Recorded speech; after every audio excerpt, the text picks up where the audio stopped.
దళితుల వర్గీకరణ కోసం కట్టుబడి ఉన్నామని చెప్పి అనేక సందర్భాల లోపల రాష్ట్ర శాసనసభలలో తీర్మానం చేసి చేతులు దులుపుకున్నటువంటి రాష్ట్ర ప్రభుత్వాలందరికీ కూడా ఇప్పుడు సుప్రీంకోర్టు ఇచ్చినటువంటి జడ్జిమెంట్ వల్ల తిరిగి బాధ్యతని రాష్ట్ర ప్రభుత్వాల మీదకి సుప్రీంకోర్టు న్యాయమూర్తులు చాలా స్పష్టంగా చెప్పడం జరిగింది.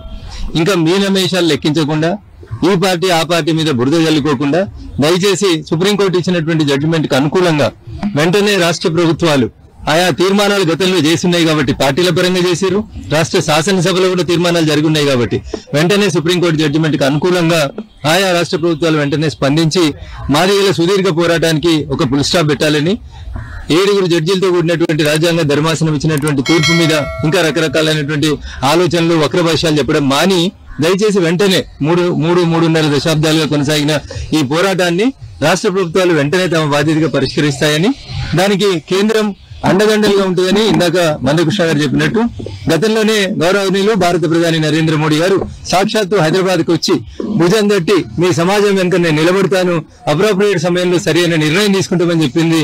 కేంద్రం ఎస్సీ వర్గీకరణ కట్టుబడి ఉందని చెప్పి గతంలోనే నరేంద్ర మోడీ గారు అంత స్పష్టంగా చెప్పింది. కాబట్టి రాష్ట్ర ప్రభుత్వాలు తమ బాధ్యతని వెంటనే నిర్వర్తించినట్లయితే ఈ కార్యక్రమం సాధ్యమైనంత తొందరగా పూర్తి అవుతుందని చెప్పి ఆశిస్తూ ఈ పోరాటాన్ని ఇంతకాలం ఎన్ని ఆటంకాలు ఎదురైనా నిర్వహించినటువంటి పెద్దలు గౌరవనీయులు మందకృష్ణ మాదిగ గారికి, మాదిగ సమాజం మొత్తానికి కూడా ఈ సందర్భంగా ప్రత్యేకంగా కృతజ్ఞతాభివందనాలు.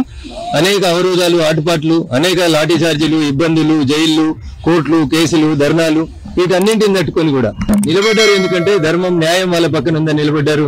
చివరికి వారే ధర్మం వైపు ఉన్నారని సుప్రీంకోర్టు కూడా అంగీకరించింది. కాబట్టి వెంటనే ఈ పోరాటానికి, న్యాయబద్ధమైనటువంటి పోరాటానికి సమాజంలో ఉన్నటువంటి అన్ని వర్గాలు, కులాలు, మతాలన్నీ కూడా సంఘీభావాన్ని తెలియజేసి వెంటనే దీన్ని ఆచరణలోకి తీసుకురావాలని చెప్పి అప్పీల్ చేస్తా ఉన్నారు. థ్యాంక్ యూ అనండి.